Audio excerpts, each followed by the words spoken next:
La carta era el elemento perfecto para dar las buenas nuevas, para confesar el más sincero y puro amor, y tristemente el mecanismo más eficiente para avisar de una muerte de un familiar o de un soldado muerto en batalla. Es la escritura el principal componente de la misma, cosa que permite entender cómo le dio un giro tan importante a la humanidad y de qué manera contribuyó a que ésta evolucionara, no solo en los factores que le permitieron comunicarse con mayor facilidad, sino que además se lograron superar gracias a ella las barreras del lenguaje, incluso las imposibilidades que genera la distancia. En este video se hablará de la importancia de la carta en Colombia durante el siglo XIX y su transformación cultural de lo físico a lo digital. Se tendrán en cuenta los diferentes tipos de carta y además los usos que se le daban, transformando a lo largo de la historia el pensamiento general del país.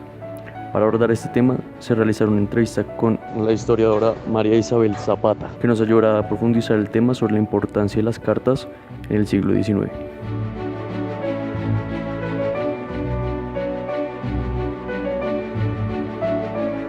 Bueno, las cartas tenían múltiples usos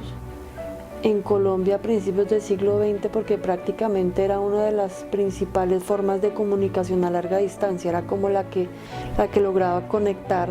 varias partes del país. Entonces se daba, para los analfabetas principalmente, se daban también relaciones de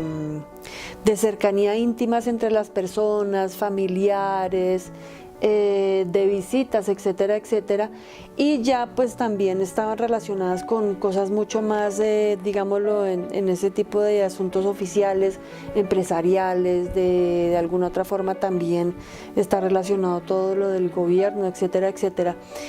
Es importante, por ejemplo, que está un poquito relacionada, que ya nosotros no lo manejamos tanto, por ejemplo, las tarjetas postales, cuando las personas viajaban a otros lugares y querían conectarse con su familia, mandaban fotografías que se llamaban tarjetas de visita, por ejemplo,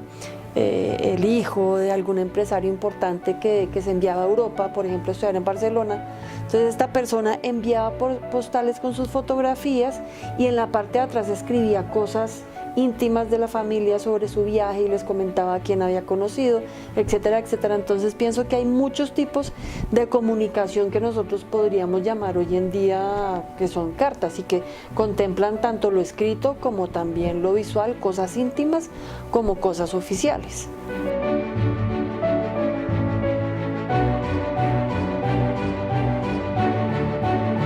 A ver, el telégrafo es muy importante en Colombia y aparece, pues tú sabes que se comienza a generar a principios del siglo XIX en Europa por este señor Samuel Morse, pero llega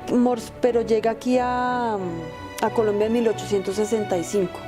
con Manuel Murillo Toro, que fue muy importante en nuestro país en todo este periodo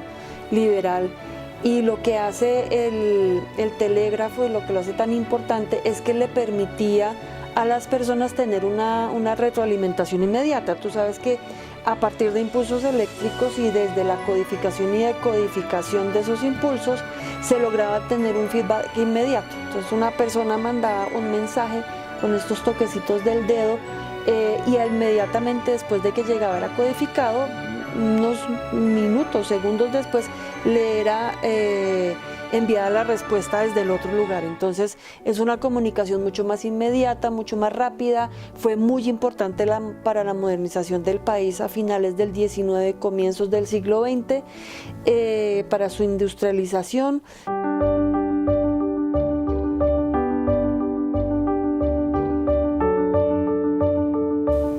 Bueno, en la actualidad es que esa inmediatez se produce, digamos así, de alguna forma más masificado. Porque, ¿qué sucedía? Claro, estamos hablando que la inmediatez y ese feedback inmediato también se da en el telégrafo, pero ¿qué sucedía? El telégrafo era alámbrico, necesitábamos estas redes tendidas por todo el país con una gran cantidad de, digamos, entre comillas, de burocracia estatal, porque pues tú sabes, el Estado va a estar ahí muy, muy metido en el asunto de la comunicación, porque comienza a ser un servicio público crucial para la modernización del país. Entonces, en ese sentido, pues estaba todo inmiscuido dentro del Estado y necesitaba, digamos así, una red muy compleja, etcétera, etcétera, y por lo general era para cosas oficiales, para cosas empresariales, etcétera, etcétera, pero Hoy en día esa inmediatez es mucho más, digamos así, coloquial, es mucho más cotidiana, es mucho más de la intimidad de las personas, mucho de alguna otra manera de redes pequeñas, de la intimidad, de ese asunto privado de los seres humanos. Entonces, en ese sentido, creo que la inmediatez ha llegado a muchas más esferas y se ha de alguna otra forma expandido en ese sentido. Fíjate también que el telégrafo, al codificar y al decodificar, pues solamente se pasaba a ver a lo escrito. En cambio, hoy en día tú ya en el WhatsApp mezclas los emo, los GIF, mezclas las palabras escritas, etcétera, etcétera, mientras que en el finales del 19, comienzos del 20, solamente era esa decodificación a lo escrito.